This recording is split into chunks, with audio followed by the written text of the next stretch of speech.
All right. Welcome to Neuro-Movement with PD Active. I'm Stephanie.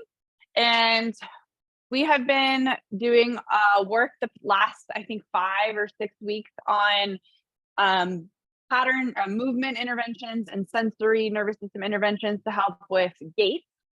And then we've kind of evolved that into now March doing exercises that help with cross-body patterning, meaning the relationship between your left hand and your right knee and this side and this side. So cross body patterning, diagonal things. Okay. So we can just, that's the idea of cross body patterning.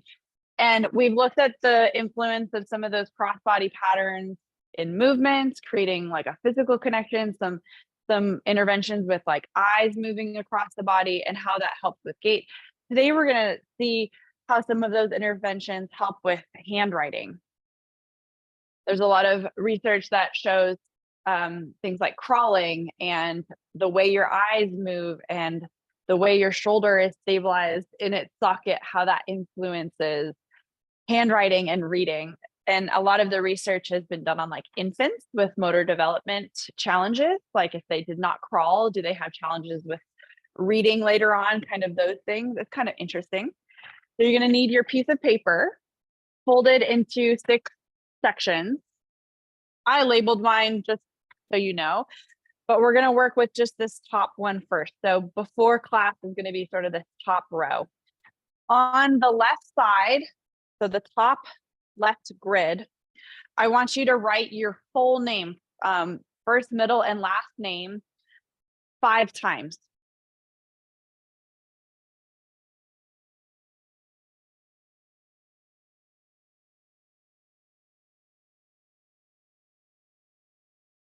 And you're just going to write it as if someone asked you to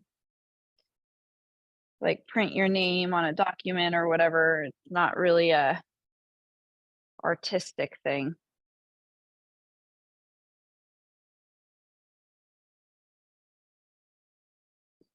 Wow. Let's see if anyone has a longer full name than I do.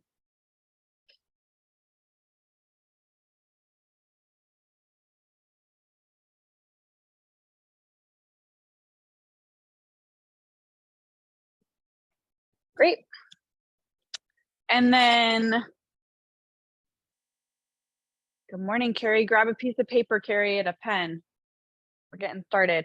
And then in the top right grid, so Carrie, we're going to do some handwriting stuff today. So grab a piece of paper, and in the top corner, you're going to write your full name 5 times. In the top right corner, I want you to write the full title of a movie or book that a book you're reading, or if you don't read, a recent movie.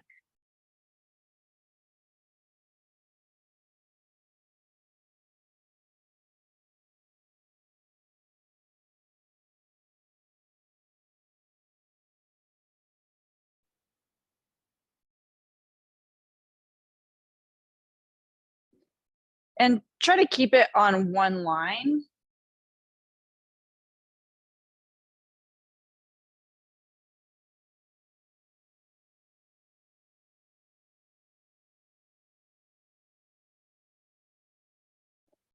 So if the title gets so long that you're running out of space, just cut the title off. I like this prompt because it's like, oh, what are people reading now? It's an idea. So Carrie, you're just tell gonna me quickly what it is. Yeah. So you're gonna write. So you're just using your piece of paper. You need a piece of paper and a writing utensil, and on the top left corner, you're gonna write your full name 5 times. Print and it? Print or whatever. Like just if someone were to say, "Hey, write your name," like Got how would it. you do that? Yeah. Okay. And then in the top right corner, the title of a book that you're reading or a movie that you recently watched. Hopefully it's more than one word. And this is just it's just going to be a writing sample. We're going to do some movement interventions, some eye work, and then we're going to take another writing sample in the middle of class, and then we're going to take a writing sample at the end of class. So we're going to see how cross-body patterning and eye movements help with handwriting. Got it. Cool. All right, I'm going to throw you on mute. All right, so once you've got your writing sample, we're just going to set that to the side. Go ahead and stand up if you haven't already. And we are also going to do a little gait assessment as well. So go ahead and stand in your space and just let yourself bob and kind of shake out for a second. You're like, oh man, I got like a little writing sample in. Now let's get some more movement in. Let yourself bob and weave. And especially, if you're still working, that's okay. You can kind of catch up to us when you're done with that writing sample. And then walk around your space and collect some data, some movement analysis from your own gait. We've talked about this many, many times, taking some samples of what does your gait sound like? How long is your stride? How quickly do you walk? Where do your eyes land when you're going around your space? Do you have to look down at your feet or can you look forward? And then also just taking notice of maybe some hip rotation or arm swing. We've talked about that quite a bit in the last month. Do your arms not swing naturally, or do they feel stiff, or do you feel like you have to force them to move like a robot? All right, so we now have a writing sample and we have a little bit of a gait sample, little gait assessment. Let's do some foot stretches. Grab your chair if you need help with balancing. You're going to take your left foot and fold it back behind you so that we get the top of the foot toe stretch, the one we love to hate. You either love this one or you hate this one. And you're going to roll your foot from big toe side of your foot to pinky toe side. Big toe side to pinky toe side. Yeah. And I've said this before, but I'll say it again every week. We want to make sure that we have nice foot mobility so that we can sit back on our heels when we're on the floor with some variety there. We have mobility to create some push off, power through the big toe when we're walking. Take that foot and stamp it out. Bring some vibration up through your leg. Again, that vibration and even just the impact tells our brain, there's our foot. I know where my foot is. It's at the end of my body there.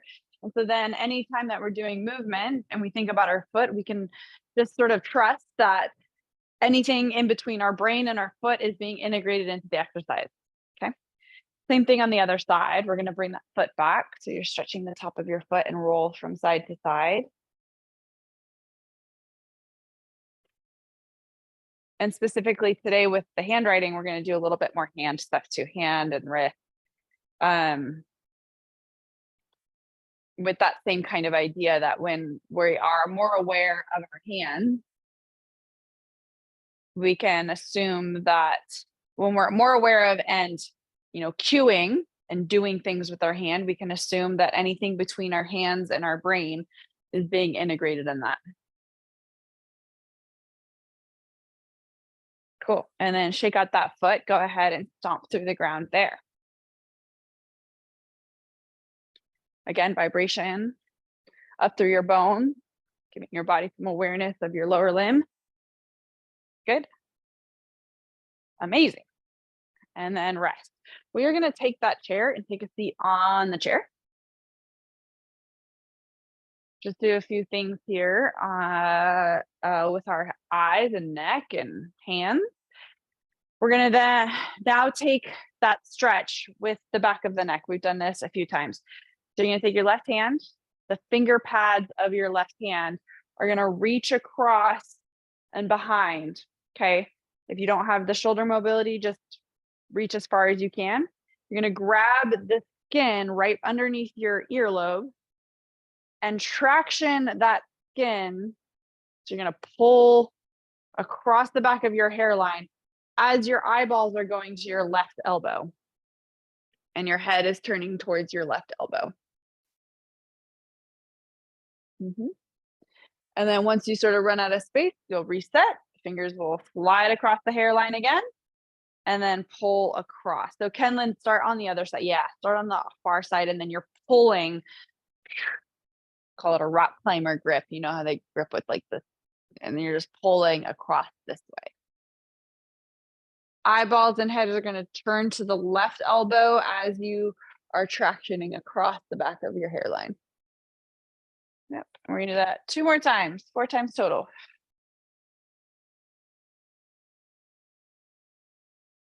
This is one of those big bang for your buck movements for neck mobility. So if you're feeling sore in your neck, I mean, the inclination usually is to do a little neck massage, right? But this one specifically tractioning and looking at the same time. It feels good. Okay.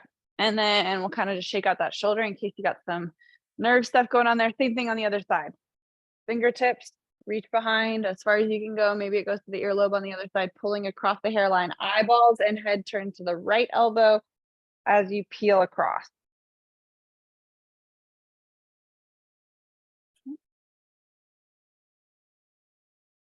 Now, one of the reasons why this is a good bang for your buck, specifically in the back of your neck, is your brain stem lives right back there. So the brain stem, which kind of includes the cerebellum. Cerebellum is important for coordination of movement, the sequencing of movement.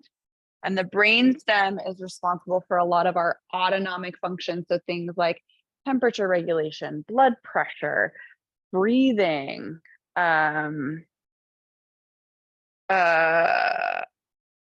else is the brain stem for? Autonomic digestion, things like that, live right there. And so when we bring attention, space, massage, blood flow to that area, that brainstem command center is going to work a little bit more optimally. All right, cool. All right, and then shake that out. Go ahead and turn your head from side to side. I know we didn't do a pre-assessment, but give me a thumbs up if you're feeling a little better in your neck, feeling worse in your neck, or feeling the same would be thumbs to the side. So better, worse, same. Okay, we've got some of you the same, some of you better. All right, I'll take it. We're gonna now do some movements with your eyeballs. So you can either use your pen for tracking, sometimes that's kind of nice, or you can use your thumbnail. Okay. The professionals, like in a clinical setting, they would have like a special dowel with a little ball on the top. It's use something that you're going to track with your eyeballs. So with this one, we're going to start with the pen about a foot or two in front of us. Okay.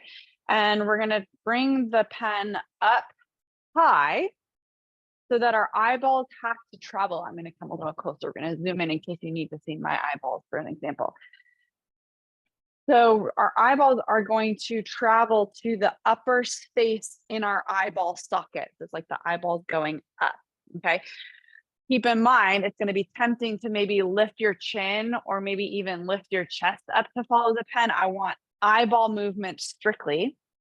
So another way that you can do that is you place the non-pen holding hand underneath your chin, like a little shelf, and you're like, okay, I'm not going to move my chin off of my little shelf here. So you're going to go up, and then the pen is going to travel down, and you're going to eventually sort of like maybe be looking through your cheekbones, or it feel like that.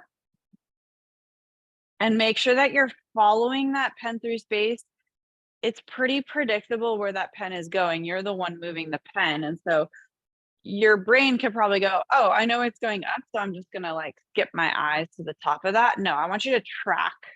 The idea is also tracking.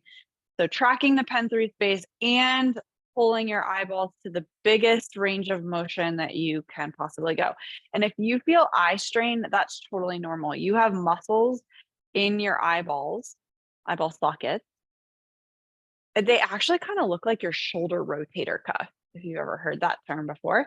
They kind of look like a rotator cuff, but in your eyeball sockets, and they need strength training. They need stretching just as much as your shoulder rotator cuff does. Good. And then let's go ahead and just take a moment, put the pen down, place your hands on top of your eyeballs with a little bit of pressure. And my hands are always cold, so this feels kind of nice. It's like, oh, soothing. Like having like cold cucumber slices on your eyes. Good. And then we're going to do round 2, which is going to be left and right. So again, you can have, if you want to switch hands, if your arm got tired, have your little shelf, your little chin shelf, pen in front, and we're going to bring eyeballs to the furthest right corner of, oh my gosh, this one's always so hard for me, furthest right corner of your face. And then just to the center, because it's hard to go across.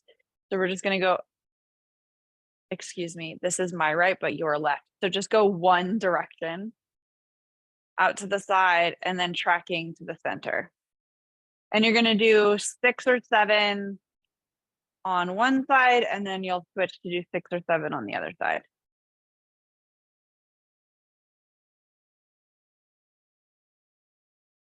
Mm-hmm.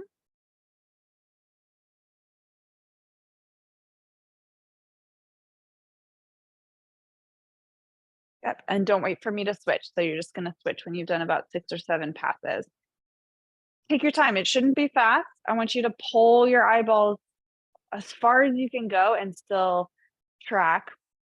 Another thing that I noticed that people do, so just maybe you can assess for yourself, is again, it's pretty predictable that that pen's going to come back to the middle, but try to keep your eyeballs on the pen as you're returning back to center. Like, even though you know the pen is going to be there eventually.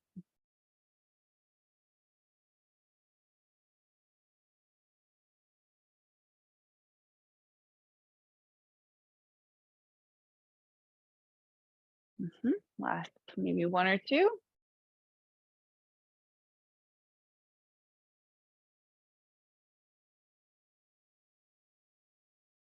Good. And then hands, a little pressure on your eyeballs if you want to do a little temple massage or top of your eyebrow massage or right underneath. Again, something soothing.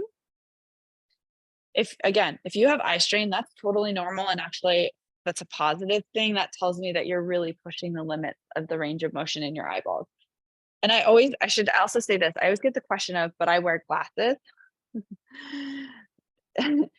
We're not talking about like the lenses of your eyeball. We're not talking about like the acuity of your eyeball in your vision. We're talking about literally like the range of motion of your eyeball. Okay. So if you want to do this glasses off, if you have, I mean, I don't have good vision without corrective lenses. So if you want to do it glasses off and you can still see like the tip of your thumbnail or tip of the pen, you can do that too. Okay, we're gonna do one last exercise with the pen in front of us. Oh, no, this one is not gonna be with the pen. You're gonna we're gonna do the VOR. So this is where your eyes are locked on something in front of you at eye level, and you're turning your head side to side, okay? So it's kind of the same thing, but different. It's like, I'm gonna move my head so that my eyeballs go to the furthest side of my face here, and I'm gonna move my head so my eyeballs go to the furthest side of my face here, okay? I like looking at something in the distance, or maybe like 10 feet in front. It could be anywhere between 3 and 10 feet in front of you. And I do like having my hand on my chin to help direct some of that. As you get more kind of through this set, I find that around repetition number 7 or so, people start to forget what they're doing or lose track of what they're doing, and then the eyes skip around. So I'll just remind you, eyes locked in on something, and then let's go ahead and turn your head as far as you can to the left. This is why we did those neck stretches earlier. And then as far as you can to the other side. And you're going to do about 10 to 15, or I guess 16 passes, nice and slow, so that you're really getting the full excursion of your head turn. Really try to push it. Maybe that hand on your chin is asking you to go just a centimeter more. Oh, and it's not comfortable.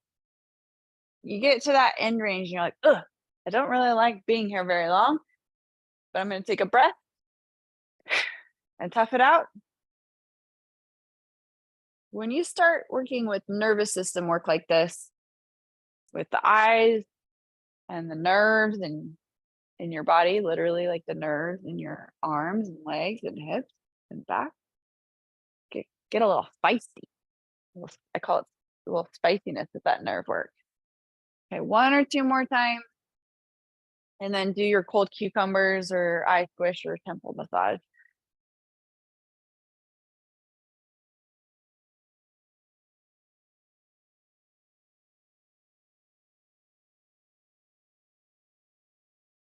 Cool. All right. So now we're going to come back to our piece of paper. We have done no like movement interventions. We've only done neurological, like eye tracking stuff. You're going to write your name 5 times again. Just write your name actually 5 times, not the title of your book.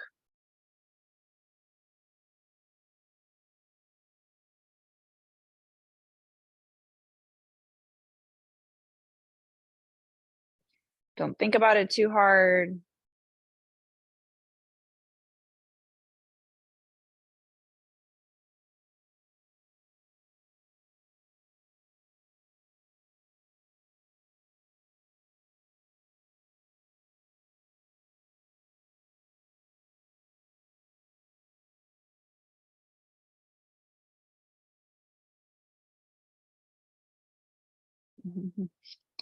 Sometimes I feel like the 5 lines, like by the 5th line, I just got like lazy or tired.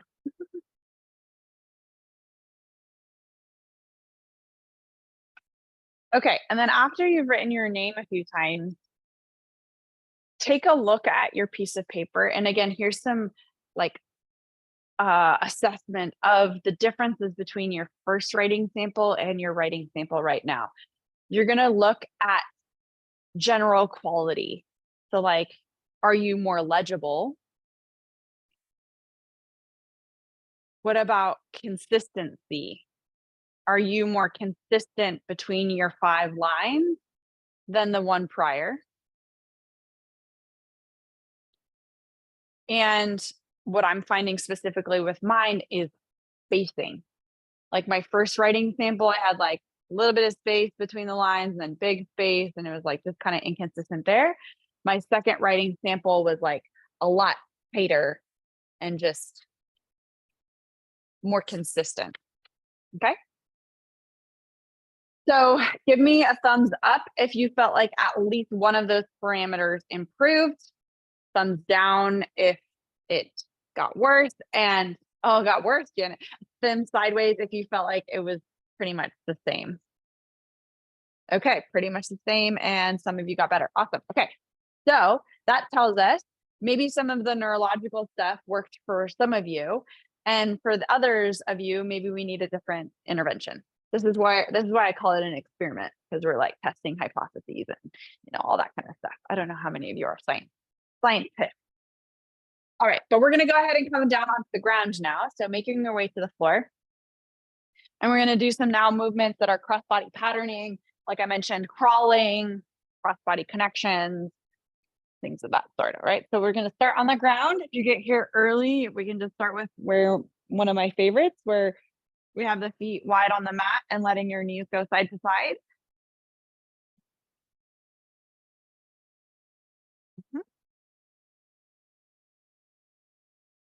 Very good. And reminding yourself, I'm doing internal and external rotation of my femurs in this exercise. My femurs are rolling in sockets, which is super important for having hip rotation and gait. It's also really important for pelvic floor elasticity. So if you're having issues with voiding or feeling like you're constipated, or you're really tight in your pelvic floor, or you're too loose in your pelvic floor, this is a great way to help with some of that pelvic floor health. Oh, that's like a whole other topic, huh?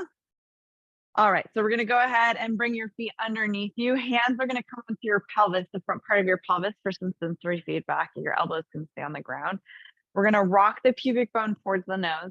So press your low back into the ground, and you'll start to feel your tail get light on the ground. And then release that tail again back towards the mat, and you're going to rock the pubic bone, which is that bone in front, away from your nose.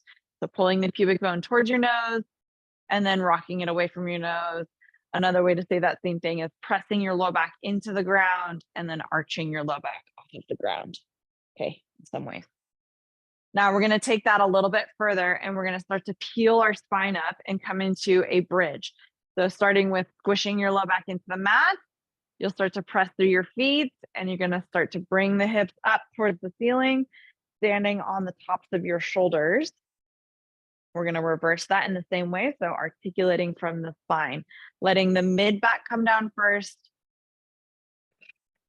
the top of your pelvis, the tail, and then releasing your tail out. All right, so you're going to continue with that progression, or with this exercise. It's not a progression.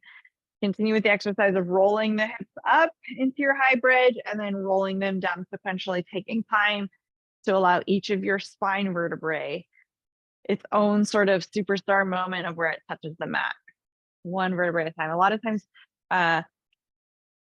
we can think of this too as like a string of pearls, like if you were holding a string of pearls up and you were trying to let one pearl down onto the floor at a time, or one pearl down onto the table until that pearl necklace was all the way strung out. Let's do one more time there. Pulling the pearl necklace up, AKA your spine. And then allowing the pearl necklace to drop down one pearl at a time. One segment at a time. Good. Let's press your hips up one last time and we're going to stay there for the next drill. Now the start and finish position is in an up position. You're going to take your right hip and drop it down towards the mat and then press the hip up towards the ceiling. So you're in your bridge. I should tuck my shirt in so you can see. And then the left hip's going to drop down towards the ground and then press back up. So just one half of your pelvis is lowering down. Meanwhile, the other one, you're working really hard to hold up. Okay. Go ahead and work through that a few times.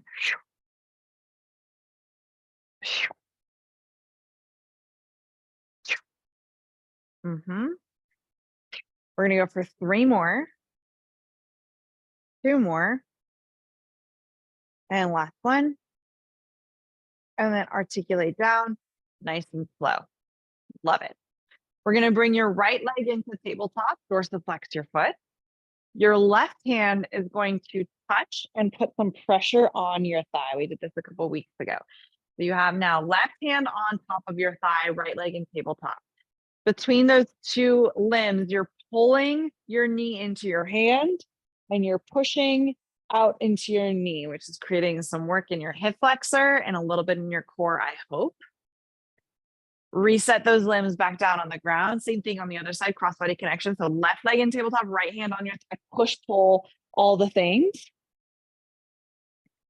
Good. And then reset. Push, pull, don't kick your dog. And go ahead and alternate between those two sides, push, pull. That's it. Feeling now the relationship between, in the diagonal, that cross body is what we call it, cross body connection. Just laying on our back. We're going to need this cross body connection when we're laying on our side. We're going to need this cross body connection when we're laying on our front, when we're crawling, when we're kneeling. Good. And we're going to do that one more time. Excellent. Roll onto your side facing me. Everyone's going to be sort of facing different directions. So if you want to limit the amount of confusion, you can have your legs facing that way and your head facing this way if you want to just mirror what I'm doing. All right, Stella. It's just like perfectly in the right spot. All right, we're going to take this top arm and reach it up, big stretch, lifting your ribs up off the ground. And we're going to go right hand. So the top arm, I should say, top arm is going to make some sort of connection with your top leg, whether that's knee to elbow or hand to knee or something of that sort. Okay. And then reaching up, big stretch. And in your head, you're saying, but Steph, this isn't cross-body connection. Why are we doing this? Maybe you're saying that. This is half body connection. Good pull. And it precedes cross-body connection. Yes, nice. We're going to go for 2 more. And last one. Love it. That was it. Bring the knees up to your chest, press off the floor, and come into your twisted sit. Huh? Here's that push-up. We love the push-up, don't we? The ear is going to come down to the ground, and then eyes are going to come up on the horizon as you push away. You got it. Ear comes down, push on up. Elbows are nice and tidy towards the body. Good. Nice work. And going at a pace that makes sense for you. Those of you that want a little bit of an up level challenge, we're going to add a kick through that top leg. So the leg's going to kick when you go down, and then the leg will fold in when you press up. If that went over your head and you're like, don't do the leg, just do the push up. We're going to go for 2 more of these. Good team. Last one. Press up and stay there. Nice job. Press up all the way so that we go into the Z sit or some sort of side sit. Okay, so we have laces down. How is this for everyone? Janet, I can't quite see your legs, but can you reach your arm up and give me a thumbs up or thumbs down? Oh, nice girl. Nice. All right, so we're going to go hand to here. Hips to opposite knee pit. Booty meat comes down to the ground behind you. Yes, I said booty meat. Press hip to opposite knee pit. Butt cheek comes down to the mat behind you. Go ahead and just work through this. And again, this is that internal and external rotation of our femur. And a little bit of hip extension. Hopefully these are terms that we've definitely talked about. Maybe you remember them. Yep. Last one. Good. Can you grab onto your shin or the floor on this side now and side stretch over the top? Good. We're going to cartwheel the arms around and come into your twisted push-up. 1 push-up, ear comes down to the ground. Press up, cartwheel over, side stretch to the other side. Yeah, I know. And I realized that if we started off in like facing different directions, this is going to be a little confusing. So your brain's going to have to work to see how it goes. Awesome. Big fingers, big hands. Last one. Love it. Nice job. We're going to switch our Z sit so the legs go to the other direction. Some of you may be going left. Some of you may be going right. Bonus points if you don't use your hands. We'll cash in the points at some point. Hand out here for the outrigger, hip to opposite knee pit for your femur roll. So press hip to opposite knee pit and then settling the butt cheek on the ground as best as you can. Nice. Yeah, and you can get that little pressure of your knee into the ground. Little booty squeeze, glute squeeze right here when the hip is sort of across. And then relax the glutes. Press. Yeah. Very nice. 2 more. Last one. And then we're going to reach over to this side now, next to the side of the leg that's folded back. Side stretch, never a bad idea. Up and over, cartwheel. Both arms come up and they wrap into your twisted push-up. We're going to go ear to the ground, launch, and side stretch. Twisted push-up, ear to the ground, launch, and push up. Good. So we're starting to, I said this last week, we're starting to load through our arms, putting weight through our wrists, weight through our shoulders, getting ready for full quadruped work.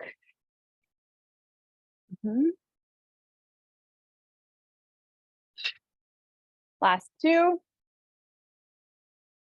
And last one. Good. Nice job.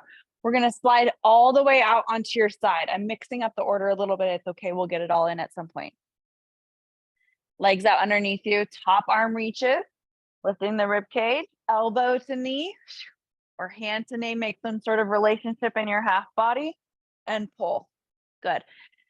That bottom leg, I didn't say this on the other side. Bottom leg, dorsiflex your foot so that you can kind of stabilize through the bottom arm. That way, when you bring your leg up, you don't fall backwards too much, or you don't fall forward. You're not flopping around. You're nice and tidy on the mat, just laying on your side. We're going to go for 2 more here. And last one. Excellent job. Bend the knees in. We're going to press up into a little side sit. We are in that twisted sit again. Here's your push-up round 4. This is the 4th time we're doing that push-up. Last time we're doing that push-up. So ear comes down to the ground and then eyes come up on the horizon. And again, if you want to add reach when you come down, if you're feeling coordinated, go ahead and move through that. Lots of wrist stretch, especially if your hands are in close. When you bring your torso down to the ground, that ear down to the ground, that back hand, the hand that is hidden behind, is getting some big stretching. Let's do 2 more. Yep, and last one. Excellent. Come on up. We're going to come down onto your front body next. Front body. Yeah. All right. So right here, your hands are right underneath your shoulders. And you can use your hands and your forearms to help you get a little extension so you're not eating your mat. Getting some breath. And then release down. And if you want to drop all the way to your ear, you can. Press through the forearms to get a little chest lift. Bring your eyes maybe forward to your mat. And then turn your head so that your other ear is touching the floor. Let's press up. And then switch your ear. I call these ear switches. Good. Pressing up and switching sides. I've said this before. So like in infant development, the reason why we do tummy time, right, is so that they gain some head neck control. They learn how to lift their head up. If baby did not do that, they would like be face down and sort of like suffocating. So you almost use like necessitation, like survival instincts to train muscles in infants, like putting them in situations like figure it out, baby, or else you're not gonna I don't have kids. I don't that's how I see it. Is that how it actually happens? You just throw them in a pool and hope that they learn how to swim? Something like that, right? All right, from here, we're gonna press back into child's pose. Knees wide, shoulders open and reaching. Sway from side to side to get a little bit of movement in there. Good, and we're gonna do a little bit of hand stretching next before we get into that quadruped. So come into a nice, whatever position feels comfortable for you. If you wanna kneel, high kneel, low kneel, heel sit, toe sit, whatever. If you wanna sit in the chair, that works too. We're just gonna do a little bit of wrist and hand prep. So you're gonna make fists and roll your wrists around. Make sure that you're not doing like a chicken dance. It's pretty quiet through your elbows and just rolling your wrists. Yep. And then switch the direction of your wrist rolls. Super simple stuff. Yep. And this is probably one of my favorites. I like to take off my big ring. No, I'm just kidding. Just taking off your rings if you have some jewelry is kind of helpful. It's a little web stretch. So we're going to take the webbing of your thumbs and make them French kiss and rub them around.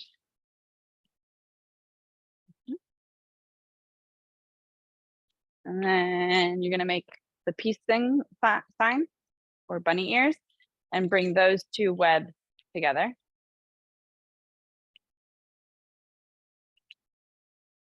Stella's excited about the webbing stretches. And then Star Trek. The face is on that one, yeah. My dad was a Trekkie. Or is a Trekkie. And then pinkies. Is that a whole different class? Is like finger stuff?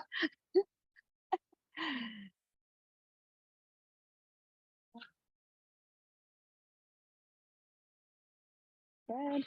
And then I call this the evil villain thing. So you're gonna interlace all the fingers and just do like I guess the villain thing is more like that, but it kind of reminds me of that. So getting all of that webbing. And we can think of that exercise that we just did. Anyone that uses toe spacers or the idea of spacing out your toes for a bigger footprint and a more solid footprint, this is the same idea for when we do quadrupeds. So we're going to basically be standing on our hands. We want the webbing and the base of our hands to be wide. So come on back to your spot here if you changed your location, and come on down to a full hands and knees position. So now when I say separate your pinkies and your thumbs furthest apart from one another, like that makes a little bit more sense, or maybe is a little bit more accessible. Okay, we just gave our fingers some toe spacing. Let the hips rock back and press forward over your wrists for a stretch there. Good. Excellent. Let's go 2 more. And last one. Beautiful. Sit the hips back down. Bring your hands in just a little bit closer. We're going to be shifting forward into the wrist and stepping one hand forward simultaneously. So we're going to shift and then step your right hand forward and bring your eyeballs to the middle finger of that right hand. And then we're going to bring the hand back, shift back, maybe look between your knees. Shift forward, step with the left hand and bring your eyeballs to that left middle finger. We got the pattern? Hand comes back, eyes go between the knees. Shift forward, right step, right middle finger. Back, left step, left middle finger. Good. How quickly can your eyes locate that, the middle nail, fingernail, or cuticle bed if you want to get like super specific with your focus? Yep. So coming off of the heels, bringing us forward to the step. We're going to go for 2 more. Good. One more time. Pause, sit back, shake out your wrist. We're going to do that same drill. We're just going to now add a knee step, a cross lateral knee step with the hand step. But every time we're going to rock back to a reset. Okay, so it's like hand and opposite knee step forward together at the same time. Start with the hips back over your heels, arms out. Okay, in your head, you're like, I'm going to step forward with my right hand and my left knee. Right hand, left knee. You want to maybe make that connection. So these 2 limbs are going to go, little vibration, and your eyeballs are going to go to that that right middle finger. Ready? Here we go. So we're going to go step, knee and pan, reset back on your heels. Step other diagonal, hand or eyes to fingernail, and then reset back. Okay, so you're just doing like 1 step forward and then backwards to reset, hips over heels. Good. And your eyeballs are going from basically left fingernail to right fingernail as you're doing this little crawl pattern. Once you figure it out, you can start bringing up your tempo. Yep, let's go 2 or 3 more. 2 or 3 more, even yourself out. Good. Bring it on up to high kneel. Interlace your fingers and roller coaster. Little breaks on the wrist. Switch the direction of your roller coaster. Yeah, nice. Yeah. One side's always more awkward. Yeah. I'm like, why can't I do that? Very good. And then come on down. Give yourself some runway. So we're going to be actually crawling now. Great. And I want us to continue our eyeballs going from the middle finger on the left side and the middle finger on the right side. So whichever hand is stepping forward, that's where your eyeballs go. So you're basically scanning from left to right as you locomote forward. Yeah? All right, here we go. Crawl, crawl, crawl, crawl, crawl, crawl, crawl. Reverse it, still scanning your fingers.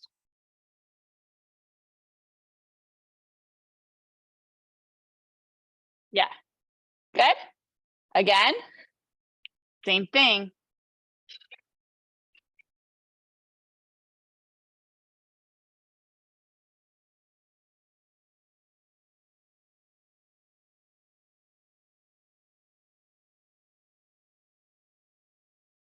Good. We're gonna do 1 more lap. 1 more lap. So 3 laps total. Hopefully that'll give you, I mean, depending on how long your runway is. Janet's like down the hall by now.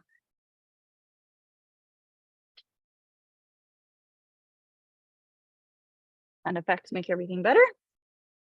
Nice job. And bring it up, shake out your wrist.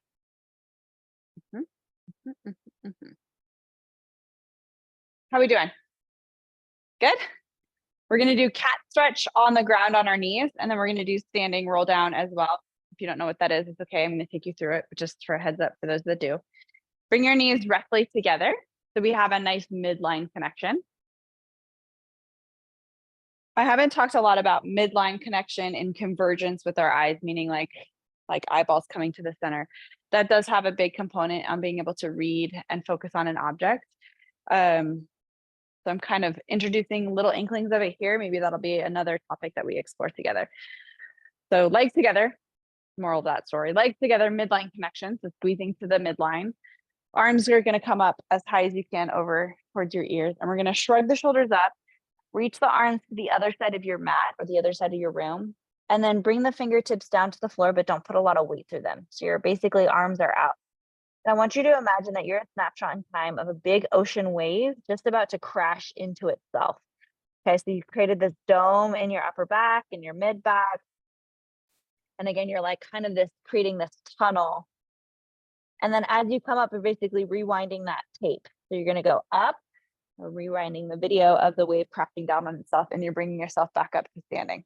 Okay, we're going to do that again. Bonus points if you keep your biceps by your ears the whole time. So you're up and over because your wave doesn't have a head that pops out the top, right? Yeah, so your head's sort of like, that's it, Kenlin. Nice, nice, nice, nice, nice. So the rounding has to happen in your spine, not necessarily your shoulders coming down. And then as you come back up, your head is framed by your biceps the whole time. Rock on. Nice team. That was great. Okay, let's do one more here on our knees, up and down. And then bring it on up to stand, or bring it on up to vertical. I love it. All right. Bring yourself up to stand. And last week you requested that I give you a journey there. So we're going to bring one leg forward if you haven't already stood up, one leg forward, tuck your back toe, press off your front leg and step forward. So simple. Yeah, there you go. All right, we're going to do now a standing roll down. So it's basically the same thing as cat stretch. We're just now on our knees or toes, feet.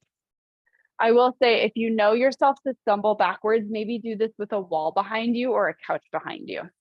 Okay, so we're going to start here with the feet just underneath your hips.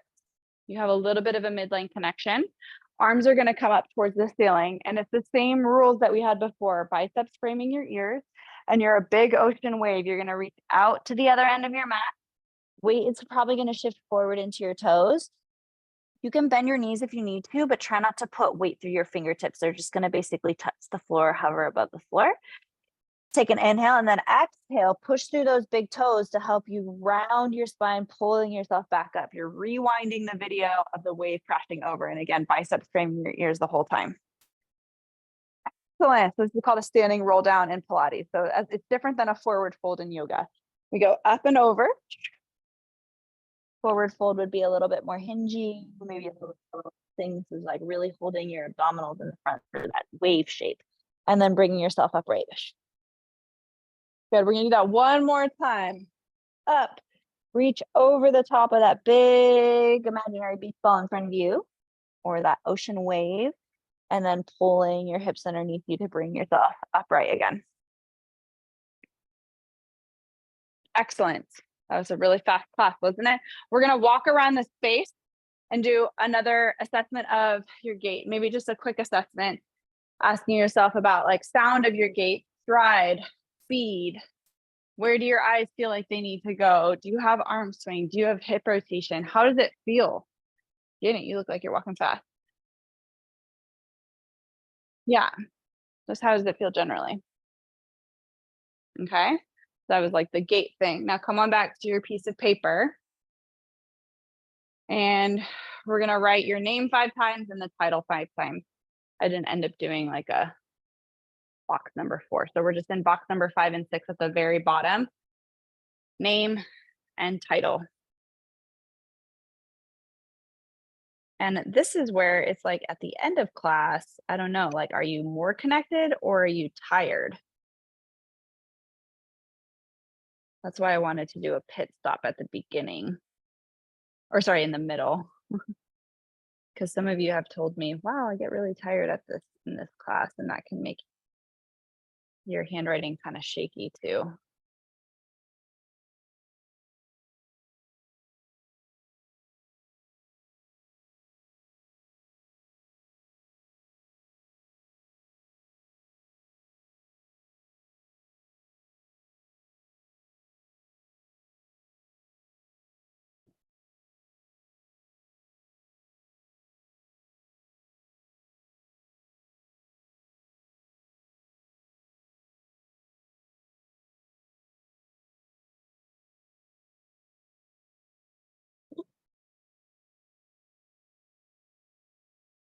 I'm getting tired, I think. My titles are getting worse.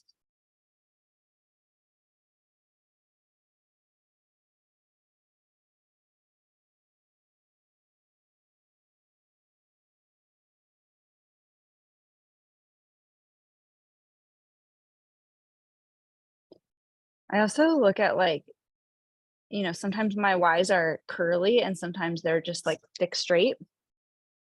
Sometimes my S's are cursive and sometimes they are normal. So it's kind of interesting to look at consistency too. All right. So looking at your writing sample at the end of class versus the middle of class, which I know we just did our name, versus the beginning of class, looking at that evolution and looking for consistency, line spacing, letter spacing, general quality, legibility. And I want to see thumbs up if your handwriting got better at the end of class. Just overall, there was like this journey of progression better. Worse at the end of class. Same as at the beginning. And then maybe do like a little wave hand if it like got better and then worse. Better and then worse. Yeah, because you got like a little tired. So interesting. So I just like this little experiment. Again, it kind of is the handwriting. It's a added bonus if you're working with cross-body connections, for gait. Like, how can this also carry over into other aspects of our lives that are maybe affected by Parkinson's as well? Things, and I'd be curious too to even think about some of these things for like voice control, doing a voice recording. You could do the same kind of experiment for a voice recording before class and a voice recording after class for those of you that are having impacts with voice. Lots of different carryovers. All right, so I'm going to turn off the recording, and if you have anything you want to share with the group, let me know.